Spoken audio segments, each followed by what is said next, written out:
Oke, halo Sobat Waras, apa kabar semuanya? Jumpa lagi ya dengan Pavel 88 Channel. Salam sejahtera untuk kita semua dan salam waras. Ya, kali ini kita akan bahas sedikit tentang undang-undang atau KUHP yang baru saja disahkan oleh DPR ya beberapa waktu lalu, beberapa hari lalu. Dan yang menarik di sini yaitu tentang undang-undang penistaan agama yang rupanya dalam KUHP yang baru ini sudah dihapus atau dipotong, kawan-kawan.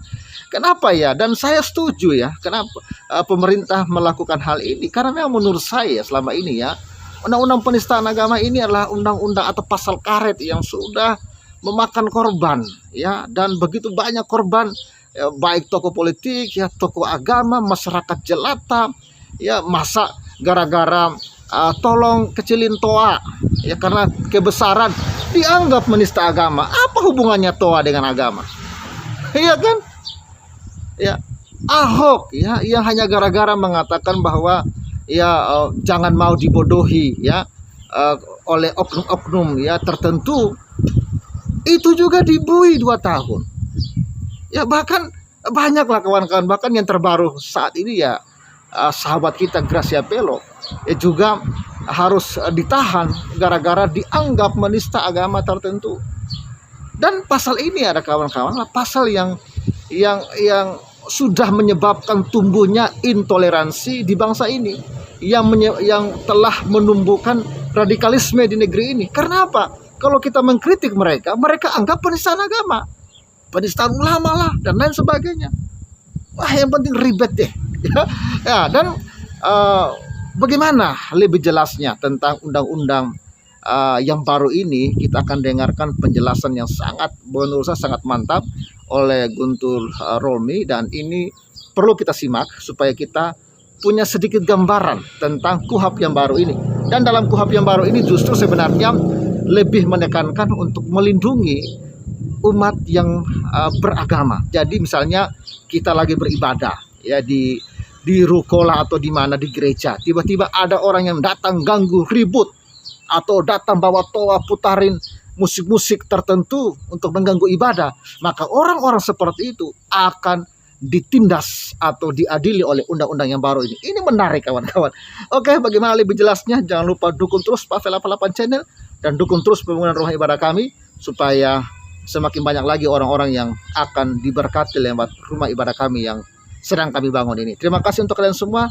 Salam waras dan selamat menyaksikan. Assalamualaikum warahmatullahi wabarakatuh. Salam sejahtera untuk kita semua. Shalom, shalom aleichem, Om Swastiastu, Namo Buddhaya, Rahayu, Salam Nusantara. Pasal 156A soal penodaan agama di KUHP yang berlaku saat ini sering menjadi senjata kelompok intoleran dan radikal merepresi kelompok-kelompok minoritas. Tuduhan penodaan agama dan penistaan agama bahkan terjadi pada yang hanya berbeda penafsiran dan pemahaman dari kelompok mayoritas yang mainstream, meskipun itu dalam satu agama.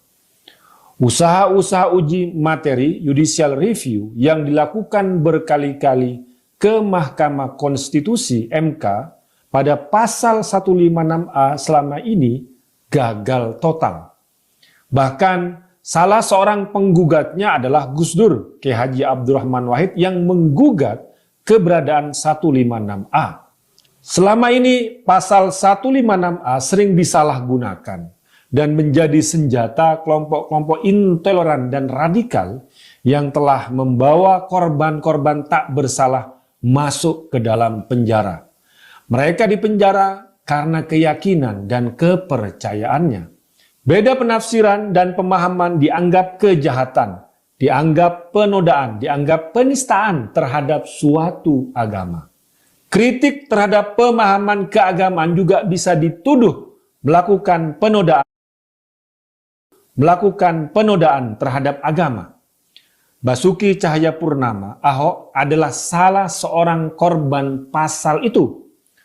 Ucapannya yang bertujuan sebagai kritik terhadap politisasi agama, kelompok yang sering memakai Al-Maidah 51 sebagai kedok politisasi agama yang busuk, justru dia didakwa dan divonis dengan pasal penodaan agama. Nah, dalam Undang-Undang KUHP yang baru, pasal penodaan agama itu tidak ada lagi. Yang ada adalah bab tentang tindak pidana terhadap agama, kepercayaan, dan kehidupan beragama dan kepercayaan. Tidak ada lagi istilah penodaan agama, apalagi penistaan agama. Yang dimaksud dengan tindak pidana terhadap agama kepercayaan adalah seperti yang tertulis di pasal 300 dalam Undang-Undang KUHP yang baru. Pertama, maksudnya adalah, melakukan perbuatan yang bersifat permusuhan. Kedua, menyatakan kebencian atau permusuhan. Atau yang ketiga, menghasut atau melakukan permusuhan, kekerasan, atau diskriminasi terhadap agama, kepercayaan orang lain, golongan atau kelompok atas dasar agama atau kepercayaan di Indonesia. Jadi inti ancaman pidana di pasal itu pada soal permusuhan, kebencian, kekerasan, diskriminasi. Tindakan-tindakan tersebut memang sudah jelas merupakan kejahatan. Permusuhan, kebencian, kekerasan, diskriminasi adalah kejahatan. Tetapi kalau di KUHP sekarang yang masih berlaku ini ada istilah penodaan agama. Istilah yang karet, yang bisa melar dan kemana-mana penafsirannya. Kalau ada kelompok agama yang tidak suka dengan kelompok yang lain meskipun masih dalam satu agama, hanya karena beda penafsiran dan pemahaman, maka yang tidak suka akan menyerang kelompok lain itu dengan tuduhan penodaan agama. Pasal 156A dalam KUHP sekarang selama ini telah ikut menyuburkan intoleransi dan konflik dalam kehidupan beragama di Indonesia. Pasal itu pula telah menjadi senjata politik bagi kelompok politisasi agama untuk membungkam dan menyerang kelompok yang lain. Dalam pasal 302 dalam Undang-Undang KUHP yang baru juga disebutkan kalau ada yang menghasut dengan maksud agar seseorang tidak beragama atau kepercayaan yang dianut di Indonesia atau dengan kekerasan atau ancaman kekerasan memaksa seorang untuk tidak beragama atau kepercayaan atau berpindah agama atau kepercayaan akan dipidana.